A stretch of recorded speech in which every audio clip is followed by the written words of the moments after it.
Hoy vamos a hablar de la segunda parte de la temática vida humana y persona, cuya primera parte ya hemos desarrollado en una exposición anterior. Ustedes recordarán, esta es la segunda parte. En aquella primera parte hablamos de los comienzos de la vida humana. Hicimos específica referencia a ese punto, ¿no?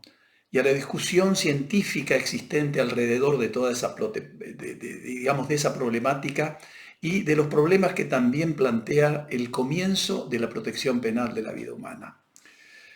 Y dijimos en aquel momento que la gran primer pregunta que debíamos hacernos era ¿cuál es el bien jurídico protegido en los delitos contra la vida humana? Es decir, la vida humana entendida en sentido biológico o la vida humana entendida en sentido normativo, es decir, como derecho a la vida. Bueno, desarrollamos toda esa temática y llegamos a conclusiones asertivas en aquel momento. Pero esa exposición giró fundamentalmente en torno de la vida en gestación, es decir, de esa vida que aún no ha ingresado en lo que podríamos llamar proceso de nacimiento de la persona humana. Era un modo de no salirnos, ¿no es cierto?, de los límites precisos entre los delitos de aborto y homicidio. Hoy vamos a dar un paso más. Vamos a hablar de la criatura ya nacida, o mejor dicho, de la criatura que se involucra o está involucrada en un proceso de nacimiento. Ese es un proceso por el cual la criatura adquiere autonomía de vida y se desvincula en cierta forma de la tutela biológica de la madre. Y así vamos a poder determinar con la mayor precisión posible si aún seguimos envueltos en la zona primera de la que hablábamos del ser en gestación, vale decir, estamos en la zona de los delitos de aborto, o si salimos de ella y nos introducimos en una zona distinta en la que la destrucción de la vida queda comprendida o quedaría comprendida en principio en los delitos de homicidio. Pero aquí también tenemos que hacernos una primera gran pregunta entonces. ¿Cuándo estamos ante el nacimiento de una persona humana? Respondiendo correctamente esa pregunta, seguramente vamos a tener mejores posibilidades de poder saber si la muerte de un ser humano es aborto o es homicidio. Es decir, que sin perjuicio de esto, o para tener la respuesta adecuada a esta primer gran pregunta, necesariamente no tenemos ya que recurrir, como hicimos en la primera exposición hablando de la vida en gestación, a la normativa nacional o internacional o a la jurisprudencia de la Corte Interamericana de Derechos Humanos, como hicimos en aquella oportunidad. Tampoco es necesario que empecemos de nuevo a discurrir sobre la categoría persona, como lo hicimos. Y tampoco vamos a hacer algún comentario sobre el momento que conocemos como, o el estado que conocemos como embarazo de la mujer. Es decir, embarazo como presupuesto mínimo de nacimiento de la persona humana. Como ya hicimos todas estas referencias en la primera exposición, en la primera parte, hoy vamos a prescindir de eso. Hoy vamos a trabajar brevemente sobre un fenómeno biológico que conocemos como vida humana existente. Es decir, vamos a tratar de determinar, para trabajar sobre esta problemática, si se trata de una vida que ya ha nacido o de una vida que todavía se encuentra en lo que conocemos como proceso de gestación.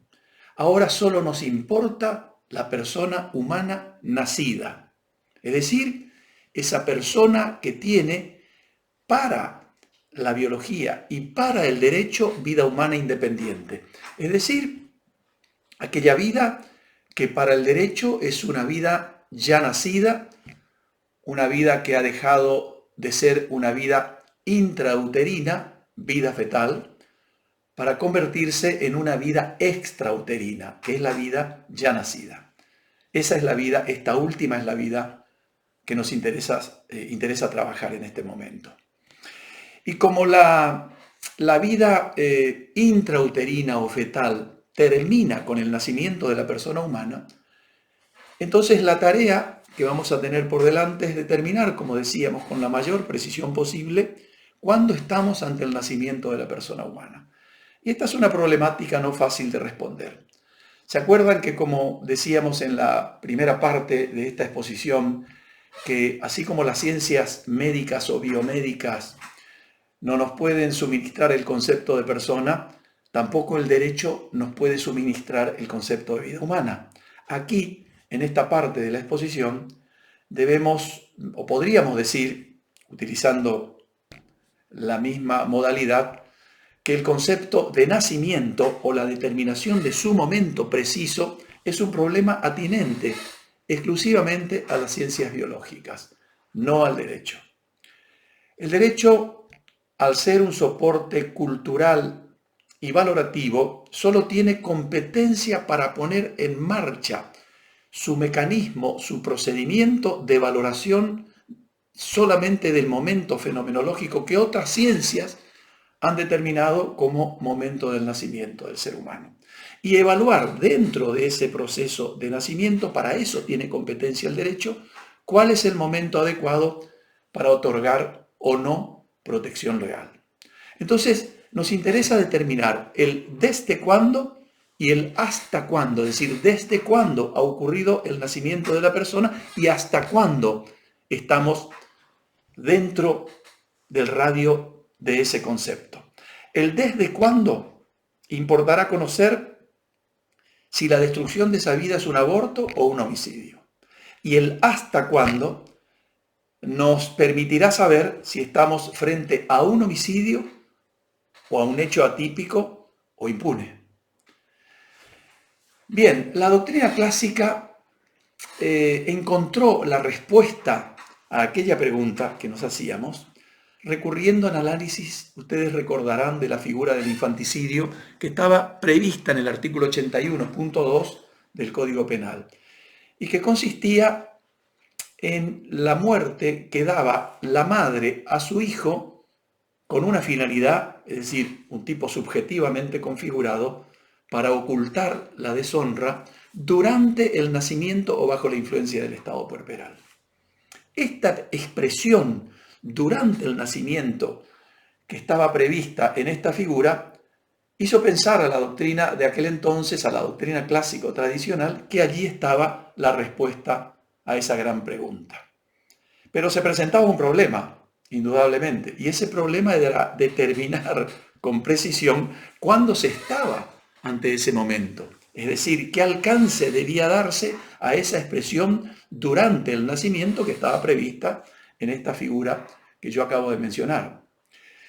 Y sin perjuicio, para no entrar a analizar esa figura, que no es el caso de esta segunda parte, sí debemos recordar que sin ninguna explicación y sin perjuicio de toda la discusión doctrinaria que envolvió esta figura en su momento, sin ninguna explicación, el legislador, al igual que sucedió en otros ordenamientos, como por ejemplo el Código Penal español o el Código Penal alemán, seguramente bajo presiones de organismos o sectores de opinión, que protestaban y siguen protestándolo contra el tráfico de menores, derogó este artículo, el delito de infanticidio, con la reforma de la ley 24.410 de 1994. Entonces, con esta eliminación del delito de infanticidio del Código Penal, la pregunta, aquella gran pregunta, volvió a quedarse sin respuesta.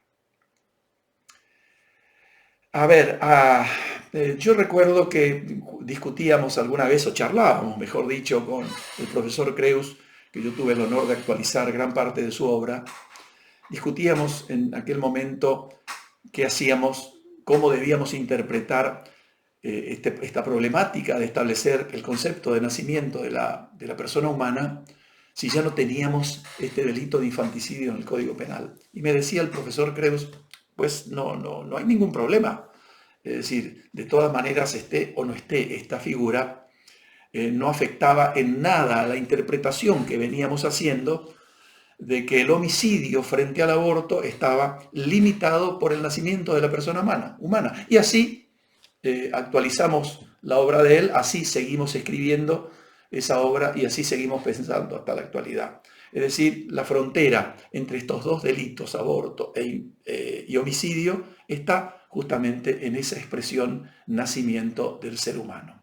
Ahora, como les decía, la dificultad está en establecer qué debemos entender por nacimiento cuando estamos frente a un suceso, a un fenómeno, a un episodio que conocemos como nacimiento.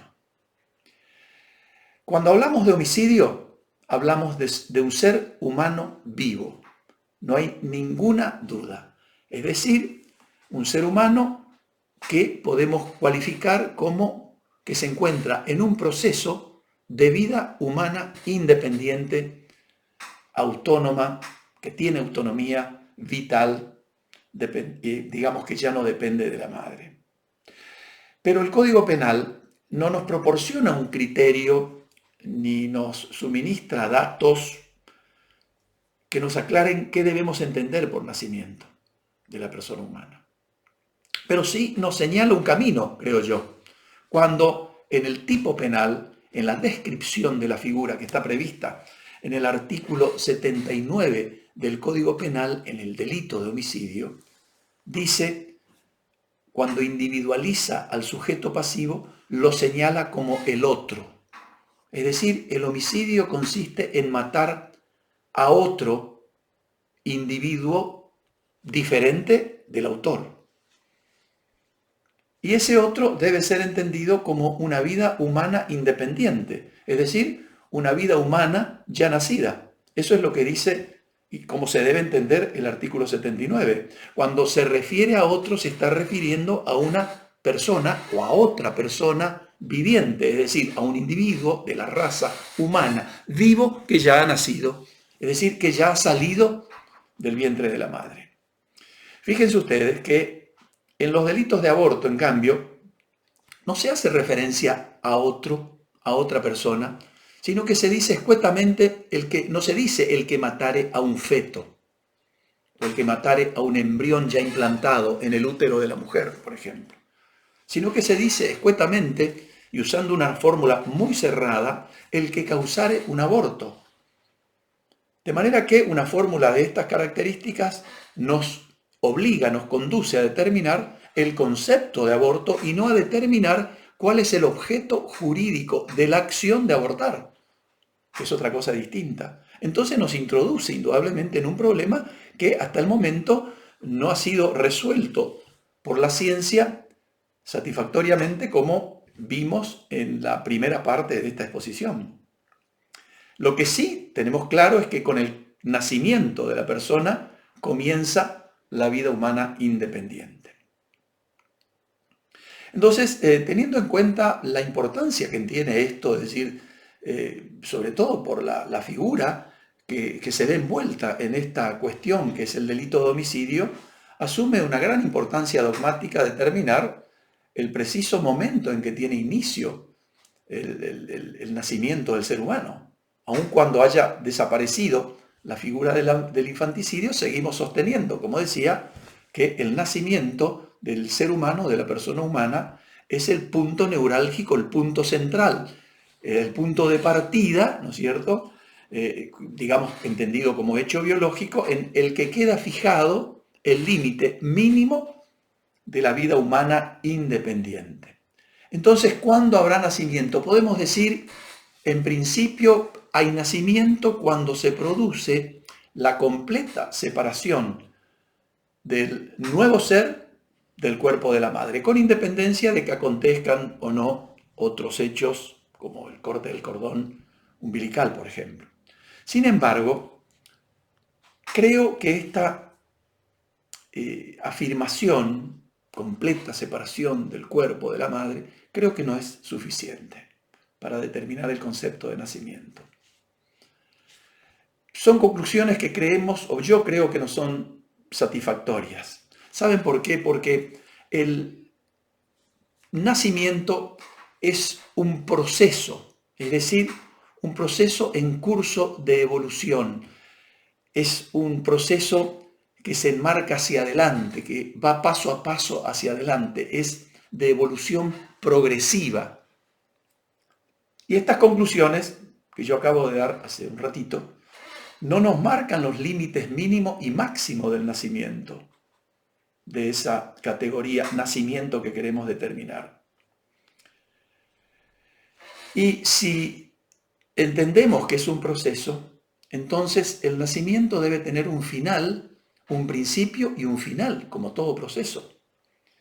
Y en cualquier caso, sea en su comienzo o en su final, estamos frente a un proceso de nacimiento, un proceso que empieza, que evoluciona y que culmina. Por lo tanto, la destrucción de la vida en el curso de ese proceso, sea al comienzo, sea al final, será un homicidio. Esto nos da este razonamiento, nos da la pauta de que no es suficiente decir que hay nacimiento cuando se produce la total separación de la criatura del vientre de la madre, del claustro materno, porque estamos haciendo referencia al límite máximo, pero nos estamos olvidando del proceso, del procedimiento anterior que culminó en el nacimiento en su límite máximo. Entonces, volvemos a esta pregunta, es decir, que en definitiva es el problema. ¿Cuándo comienza y cuándo termina el proceso de nacimiento de la persona humana? Esta cuestión ha originado, como ustedes saben, una gran discusión científica, una gran discusión doctrinaria en el marco de la doctrina penal que todavía no ha concluido y no ha tenido una respuesta conclusiva y satisfactoria. Les voy a hacer un relato muy breve, una puntualización de esa doctrina.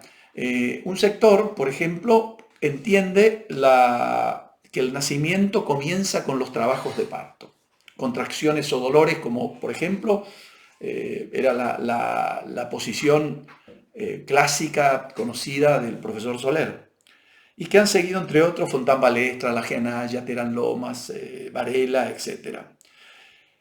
Otros han entendido nacimiento como la expulsión completa del ser humano o durante el curso de su trámite, digamos, de su procedimiento. Es la postura doctrinaria del profesor Bregle Arias. Levene decía que el nacimiento comienza cuando el feto encaja en el trayecto útero-vaginal para ser expulsado. Núñez hablaba de la expulsión total, el proceso de expulsión total de la criatura cuando sale del vientre de la madre como límite mínimo. Y el límite máximo, decía él, debía ser determinable por los expertos en cada caso en particular. Otros autores como Gimbernat, por ejemplo, en la doctrina española, desarrollando o adhiriendo a una doctrina conocida como de la percepción visual, decía o dice que es suficiente que la criatura haya salido totalmente al exterior del vientre de la madre, diríamos, independientemente de que se haya cortado el cordón umbilical o haya signos de respiración o constatables de vida, etc. Otros han identificado el nacimiento con la respiración pulmonar autónoma, que es el caso de Quintano, de Blanco Lozano, de Carbonell, de González Cusack, toda la doctrina de los autores españoles. Bustos Ramírez hablaba de la autonomía de vida. Muñoz Conde también decía o dice que el nacimiento, o entiende por nacimiento, la total expulsión del claustro materno. Ahora, me detengo un segundo en la tesis de este último autor. Me parece que esta tesis no es convincente, porque da toda la sensación de que acude a un procedimiento automático, digamos, instantáneo, entiende el nacimiento como la total expulsión, es decir, la salida del feto totalmente al exterior. Cuando en realidad, como decíamos hace un momento, se trata de un proceso en evolución progresivo, que tiene un comienzo, que son las labores del parto, y tiene un final, que es la expulsión total del claustro materno. Esta tesis hace referencia a esta última situación. Es decir, digamos, con otros términos, si el niño está naciendo, si se lo percibe saliendo del cuerpo de la madre y se lo mata, para esta tesis ese hecho tendría que encuadrar en el delito de aborto y no en el de homicidio, pues el niño no ha sido expulsado totalmente.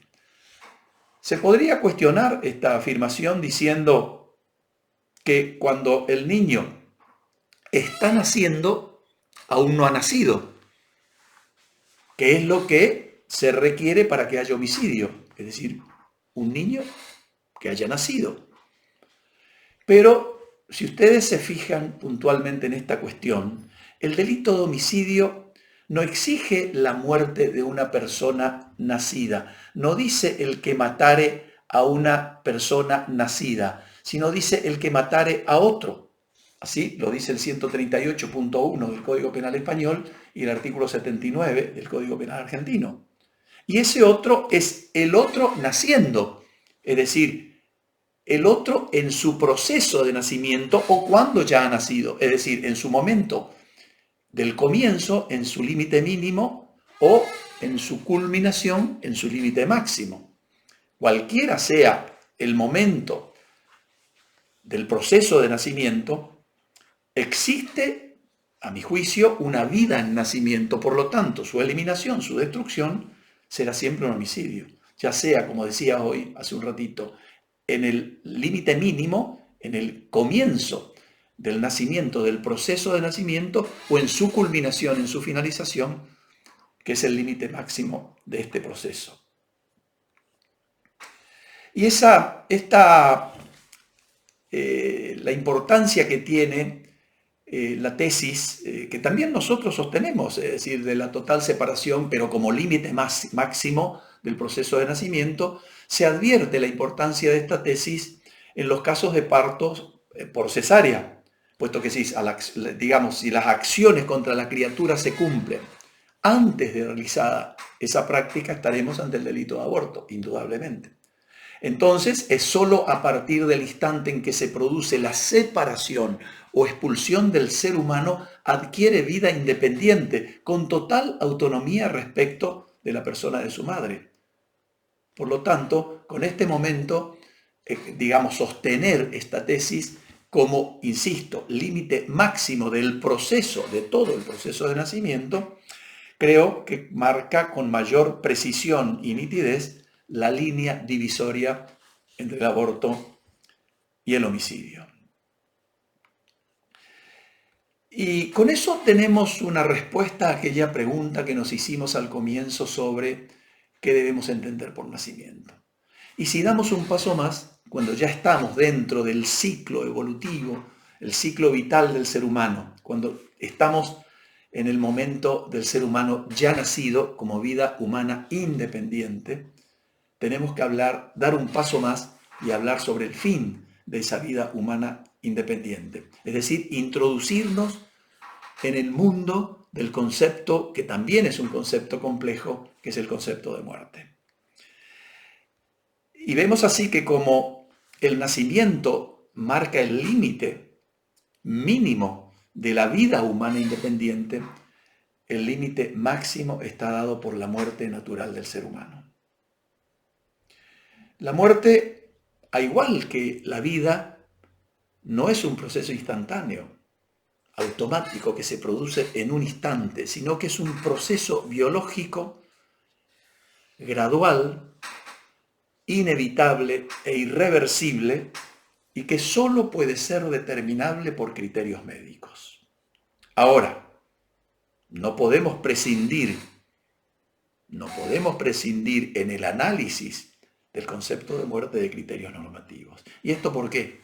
Porque para poder verificar el instante mismo en que una persona está muerta, para el derecho ha suscitado para el derecho una gran controversia en el campo científico, que tampoco es una controversia que ha finalizado definitivamente. Es decir, lo que sí se puede decir que el concepto de muerte es un concepto eminentemente biológico, es decir, determinable por la ciencia médica. pero no podemos prescindir de criterios valorativos para determinar determinar el momento en que debemos permitir la intervención del derecho en ese proceso evolutivo que conocemos como muerte. Hace no mucho tiempo atrás se consideraba muerta a una persona cuando se detectaban los que se conocen como signos negativos de vida, es decir, cuando se producía el cese definitivo de la actividad cardíaca, respiratoria y de los centros nerviosos centrales. Esa era la muerte natural o real de la persona humana, que para las antiguas leyes también implicaba su muerte jurídica.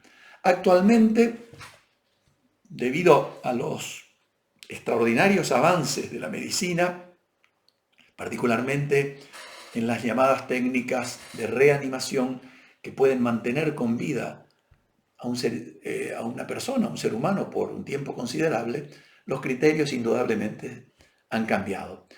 Es decir, la muerte natural o real de la persona ya no es o no tiene tanta utilidad para el derecho, aunque se verifiquen el cese de ciertas funciones vitales del organismo, algunas partes del cuerpo humano inclusive pueden seguir manteniendo actividad biológica, ya sea en forma natural o a través del uso o el empleo de instrumentos de sostén que posibilitan mantener con vida a la persona humana. Esa muerte natural ya no tiene tanta utilidad hoy por hoy para el derecho. Al derecho penal, fundamentalmente, le interesa determinar con el máximo rigor no por qué ni cómo la persona está muerta o ha muerto, sino cuándo la persona está muerta, para poder intervenir.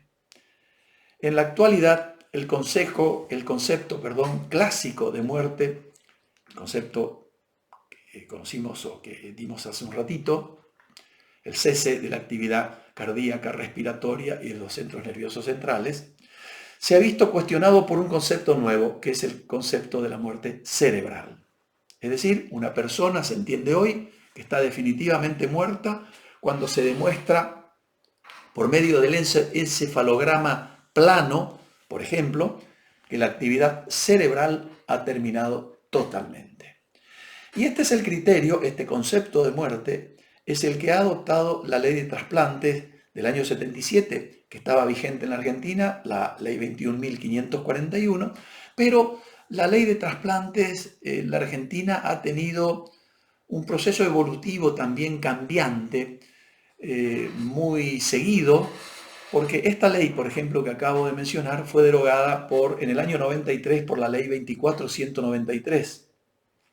A su vez, esta ley fue derogada por la ley 27.477 en el año 2018, que es la ley de trasplantes, tejidos y células, que se conoce, ustedes sabrán, como ley Justina.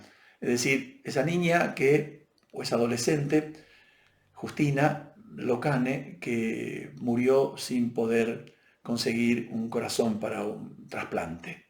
Entonces, esta ley lleva su nombre y que es la normativa que hoy se encuentra en vigencia.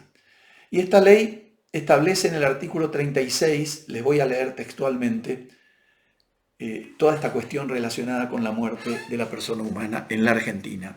Dice como título: certificación del fallecimiento. El fallecimiento de una persona puede certificarse tras la confirmación del cese irreversible de las funciones circulatorias o encefálicas. Ambos se deben reconocer mediante un examen clínico adecuado tras un periodo apropiado de observación. Después, en el artículo siguiente, habla de los criterios diagnósticos clínicos, los periodos de observación y las pruebas diagnósticas que se tienen que hacer. A su vez, y hago un resumen simplemente, también la normativa que regula la problemática de la muerte o a la que se puede acudir para analizar la problemática de la muerte es el Código Civil y Comercial de la Nación, que en el artículo 93 expresa lo siguiente: la existencia de la persona humana termina por su muerte. Pero el Código Civil nos da simplemente este concepto, no nos dice ¿Qué debemos entender por muerte? No nos da un concepto de muerte, ni por lo visto ha tenido mucho interés el legislador en darlo, pues solo se ha limitado a regular su prueba y sus efectos en estos artículos. Sin perjuicio de esto último, de un análisis, yo creo, o también cree la doctrina, de un análisis sistemático y teleológico de la normativa en vigencia en la Argentina, la ley de trasplantes que acabo de mencionar y las normas del Código Civil y Comercial, se puede inferir que en el ordenamiento jurídico actual en nuestro país existe, no como antes, que existían en el Código Civil anterior, dos clases de muerte: la muerte natural o real, o en el orden jurídico en su totalidad, mejor dicho, la muerte natural o real y la muerte cerebral. Actualmente, en el ordenamiento jurídico argentino, existe solo una clase de muerte, la cual, según este artículo 94 del Código Civil y Comercial que les acabo de mencionar, es la que se establece en la ley especial, es decir, la muerte que se establece en la ley de trasplantes 27.447 que hice mención hace unos momentos. En conclusión, actualmente en la Argentina la muerte es una sola, desde el punto de vista sistemático del orden jurídico nacional. Pero existen dos formas médicas de certificarla. Uno, los criterios circulatorios, el paro cardiorrespiratorio, y los criterios neurológicos, la muerte encefálica o muerte cerebral. Y con esto creo que respondemos a esa pregunta que nos hicimos en segundo lugar sobre el concepto de muerte en el orden jurídico argentino.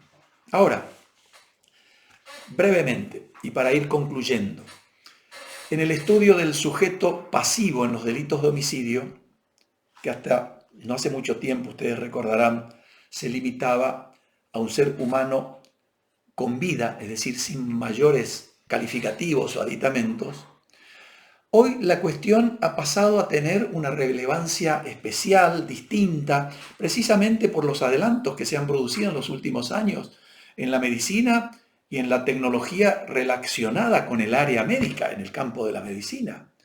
Y todo esto ha hecho variar indudablemente los criterios de la vida y de la muerte, como venimos desarrollando en la primera parte de esta exposición y en esta segunda parte.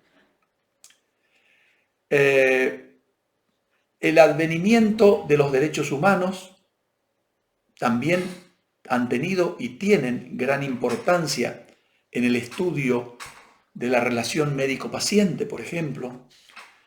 Ustedes recordarán aquel médico de familia que visitaba la casa familiar y llegaba a tener con el tiempo una relación muy estrecha con todo el grupo familiar. Hoy ya no existe prácticamente, ha sido reemplazado por lo que yo denomino el médico máquina, en el sentido de aquel médico o de la medicina que usa muchas veces o mal usa o usa abusivamente, en exceso o en forma extraordinaria, si se quiere, la tecnología o instrumentología médica en el tratamiento de las enfermedades, especialmente en aquellas en las que se ve involucrado un paciente con muy pocas expectativas de vida. En este, como les decía, en este mundo tan complejo, en la relación del médico-paciente, se fue abriendo paso una constelación de derechos con el fin de humanizar un poco más el proceso de la muerte, limitando precisamente el uso excesivo de la tecnología médica, que algunos han llamado encarnizamiento terapéutico, para evitar precisamente que esa tecnología, en esa finalidad de prolongar en forma casi indefinida, o al menos por mucho tiempo, el proceso de la muerte, este proceso se convierta en definitiva en una interminable agonía. Y el enfermo vaya perdiendo poco a poco, por esta razón, esa calidad de vida que supo sembrar a lo largo de todo el trayecto de su vida. Y esa constelación de derechos humanos a que hacía referencia, que entre otros podemos citar el derecho a la vida, a la salud, a la libertad, a la dignidad personal, etc., a mí me parece que debemos prestar atención y rescatar dos derechos fundamentales, constitucionales del paciente en esa relación médico y paciente, que tienen una relevante importancia en el estudio de esta temática, que son el derecho a la autonomía personal del paciente, es decir, el derecho que le da al paciente a tomar decisiones propias sobre su persona, que conocemos como conductas autorreferentes, y el derecho a la información, lo que conocemos como consentimiento informado. Entonces, todo esto, toda esta nueva medicina, por decirlo de algún modo, nos vuelve a plantear o a replantear que debemos repensar ciertas situaciones en estado terminal, o sin curación, o con pocas expectativas de vida. Y en esta forma de volver a pensar estas situaciones, ¿qué hacemos? Simplemente volver a poner en la mesa de debate ese tema tan complejo y tan difícil de analizarlo y exponerlo desde la perspectiva del derecho, que es la eutanasia. Es decir, y si a toda esta perspectiva teórica que estoy desarrollando le sumamos los casos de la vida real, los casos que ellos suceden y que se suceden muy frecuentemente, se vuelve a plantear el problema de la eutanasia en su más cruda expresión. Un problema en el que se mezclan cuestiones del más diverso signo, éticas, filosóficas, económicas, políticas, religiosas, jurídicas, etc. Recuerden ustedes los casos de Karen Kilda y Nancy Cruzan en Estados Unidos, los casos de Ramón Sampedro y María José Carrasco en España, de Vincent Lambert en Francia, de Diane Pretty en Inglaterra, o recientemente en el 2018 el caso conocido como Señor I en Inglaterra, o en Italia, donde hace muy poco tiempo, el año pasado, el Tribunal Constitucional declaró la no punibilidad de la eutanasia en determinados supuestos, es decir, en aquellos supuestos en que una persona ayuda a morir a un enfermo que padece una patología irreversible, que seguramente ustedes habrán conocido por los medios de difusión, el caso del eurodiputado Marco Cappato, que ayudó a su amigo Fabiano Antonini a morir en una clínica suiza. Es el problema que hoy se está discutiendo en Italia. Entonces, en todos estos casos, frente a todos estos casos y muchos otros que no conocemos por los medios de difusión, nos revelan una realidad que creemos a la que el derecho no puede estar ajeno. El derecho no puede ser indiferente a esta realidad que plantea la eutanasia. Se deben encontrar, a mi juicio, soluciones normativas para resolver estas situaciones límites. Es decir, el derecho debe intervenir en estas cuestiones, en esas situaciones límite en las que el ser humano expresa su deseo de morir porque ya no puede soportar más vivir una vida en las condiciones en las que vive, con patologías irreversibles, con dolores insoportables, intolerables, etc. Fíjense ustedes cómo en estos momentos que estamos padeciendo en el mundo y en Argentina particularmente de esta pandemia del COVID-19, que ha causado estragos en los sistemas sanitarios de todos los países, los médicos, fíjense, se han visto envueltos en un dilema de elegir entre la vida y la muerte, es decir, entre enfermos ancianos o enfermos sin posibilidades de vida o de muy pocas posibilidades, sabiendo el médico que no prestando la asistencia sanitaria, quitándola o suspendiéndola o modificando un tratamiento, implicaría la muerte segura de esta persona. Y que seguramente eso no lo hubieran hecho en situaciones normales. Eso ha sido publicado en todos los diarios italianos y aquí también en Argentina. Entonces, frente a esta situación de que el médico se encuentre envuelto en el dilema de elegir entre la vida y la muerte, dejamos este anciano por una persona más joven, con mayores posibilidades de vida, se puede llegar a pensar que estamos frente a una nueva modalidad de eutanasia, activa u omisiva. Y esto es un problema. Si se suspende la atención sanitaria a un enfermo en situación de riesgo, para prestársela a una persona más joven, por no contar, por ejemplo, con los insumos básicos, con los soportes vitales suficientes para mantener con vida a una persona, por ejemplo, un respirador, y se privilegia la vida del más joven por la vida del más viejo, nos tenemos que preguntar, ¿es una acción correcta legalmente? Independientemente del problema ético que plantea. ¿Acaso no hemos visto en toda esta exposición, en la primera parte y en la segunda, que la vida humana está protegida jurídicamente desde sus comienzos hasta su final? ¿Acaso el derecho penal no protege la vida independiente desde el nacimiento hasta que se extingue la vida por la muerte natural o jurídica de la persona? Frente a estas preguntas, nosotros reflexionamos diciendo de que, así como el Estado no puede imponer al sujeto la obligación de vivir, tampoco puede imponerle la obligación de morir. Así como la vida puede ser un deseo para su titular, también puede ser un deseo su muerte. De otro modo, si no fuera así, de lo contrario, se debería penalizar el suicidio. Y el suicidio es un hecho impune. El derecho, a mi juicio, no es neutral en ningún caso, sea ante la vida o ante la muerte. Debe prever las medidas necesarias para que el sujeto que tiene deseos de seguir viviendo, cualquiera sea la situación existencial en la que se encuentre, siga viviendo. Si el anciano o el enfermo terminal o en estado terminal que desea seguir viviendo, el Estado debe hacer todo lo necesario para evitar la muerte de esa persona. De aquí la importancia que tienen esos dos derechos fundamentales a que hacía mención: la autonomía en las decisiones propias del paciente y el consentimiento informado. La vida siempre involucra un valor para el derecho. Y como ya dijimos en varias ocasiones, esa vida es protegida cualquiera fuere la situación vital de su titular, tenga o no aptitud para seguir viviendo. Nadie más que su titular puede decidir seguir viviendo o no.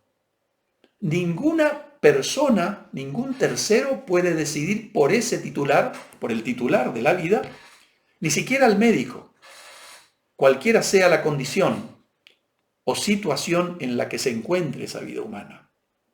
Una vida que no tiene valor vital, o porque se estima que se va a extinguir en corto tiempo, tiene el mismo valor que una vida plena de un recién nacido. La vida es la misma. Fíjense ustedes que en la vida humana independiente, el derecho penal, por ejemplo, o el legislador no ha hecho una distinción de aplicar mayor pena en un momento de la vida, en la vejez, por ejemplo, poner menos o poner más, etcétera, que en una persona recién nacida, como ha hecho en todo el proceso de su gestación hasta el nacimiento, con los delitos de aborto, por ejemplo. Solo la voluntad contraria de su titular puede inhibir la intervención del derecho. Si bien es cierto que el médico tiene la obligación ética y legal de mantener con vida al paciente, ya sea tratando de curarlo, es decir, de curar su enfermedad o paliar su dolor, también es cierto de que existen situaciones específicas en las que el empleo de ciertos soportes, esto es así, prolongan la vida, y estos soportes son en realidad una antesala de la muerte. Esto es así. Y en estas situaciones el médico es consciente de ello, pero no persigue la muerte del enfermo, sino mitigar su dolor y su sufrimiento. Pero sabe que esos instrumentos o insumos empleados implican un acortamiento de la vida. Sabemos que el soporte vital, el que usa la medicina, la tecnología médica, retarda la muerte, pero no evita que ella ocurra. Todas estas cuestiones, a mi juicio, nos vuelven a mostrar la cara oscura de la eutanasia. ¿Y por qué decimos cara oscura? No porque estemos en contra o a favor, porque no es esa la discusión en este momento, ni el análisis que pretendo hacer, sino porque digo cara oscura porque no porque ella no sea posible encuadrarla jurídicamente y resolverla jurídicamente, que yo creo que ese es el camino. Es decir, no se puede prescindir de criterios normativos en el análisis de la eutanasia, sino porque plantea situaciones que hasta el momento no han sido resueltas, a mi juicio, ni satisfactoriamente ni en forma definitiva en el campo doctrinal, jurisprudencial y legislativo. La existencia del ser humano en esa dicotomía entre la vida y la muerte plantea situaciones que muchas veces no pueden ser resueltas por la ética, la religión o la filosofía, por ejemplo, sino que la solución más adecuada debe provenir del orden jurídico, del derecho, y muchas veces del derecho penal. Y esto es lo que sucede para nosotros con la eutanasia. Fíjense ustedes, el mantenimiento, por ejemplo, de la vida, de una vida artificial, ¿es una vida digna de ser vivida? Nos tenemos que preguntar. ¿O debemos entender que en esas condiciones la vida, como hubiera deseado vivir su titular, ha llegado a su fin? Esta es una pregunta que no puede ser respondida satisfactoriamente desde las ciencias biológicas únicamente. Pues desde esa perspectiva solamente, la destrucción o lección de una vida humana siempre habrá de ser una acción antijurídica. Pero otra habrá de ser, ciertamente, la solución si se abordara la cuestión desde criterios normativos, desde el derecho. Sabemos que la eutanasia en cualquiera de sus modalidades, llámese activa, directa o cisiva, omisiva o pasiva, ortotanasia, etc., siempre implica el adelantamiento de la muerte. Su propia etimología, su nombre, indica eso. Eu, thanatos. Eu, buena, thanatos, muerte. Y que no vamos a discurrir aquí sobre esta cuestión, ni tampoco en su problema definitorio. Pero lo cierto es que puede existir algún concepto como el que nosotros sostenemos, diciendo que la eutanasia es la muerte que se procura a una persona que se encuentra afectada de una enfermedad grave, terminal y dolorosa a su requerimiento y en su interés, guiado por un sentimiento de piedad altruista o generoso. Esta es la noción clásica, histórica o convencional del vocablo eutanasia, que es el que nosotros sostenemos. Yo sostengo este concepto en mis libros, este concepto de eutanasia, y parto del análisis de la eutanasia de este concepto, de este principio terminológico. Pero también soy consciente de que esta noción es un poco estrecha en la actualidad, o es demasiado estrecha en la actualidad. Ciertamente es así, porque no comprendería, ¿no es cierto?, otros casos de personas que por la situación vivida o padecida no pueden prestar su consentimiento. Por ejemplo, personas recién nacidas con defectos congénitos, síndrome de Down, espina bífida, personas incapacitadas, pacientes en coma, etcétera, y tantos otros casos. Recuerden de aquellos que nombré el caso de Ramón Sampedro en España y de Diane Pretty en Gran Bretaña, por ejemplo. Esto ha hecho que vayan cambiando el análisis, la interpretación, la inteligencia, el concepto, etcétera, que se debe dar en la actualidad a la eutanasia. Pero ese es un problema para otra discusión y para otro momento. Por el momento, podemos decir que el marco regulatorio en Argentina están en la ley 26.742, que es la ley sobre derechos del paciente, historia clínica y consentimiento informado, que conocemos como ley de muerte digna, y los artículos 59 y 60 del Código Civil y Comercial de la Nación, que por cuestiones de tiempo y para no extender demasiado esta exposición, no voy a leerles ni voy a mencionarlo. Simplemente voy a decir que en consecuencia de todo este marco normativo, de estos principios que están en esta ley de muerte digna, y en las normas del Código Civil que he mencionado, se puede afirmar conclusivamente que el individuo, el ser humano, es soberano para tomar decisiones que son de su exclusiva competencia, siempre que esa decisión sea la consecuencia de una información veraz, completa, comprensible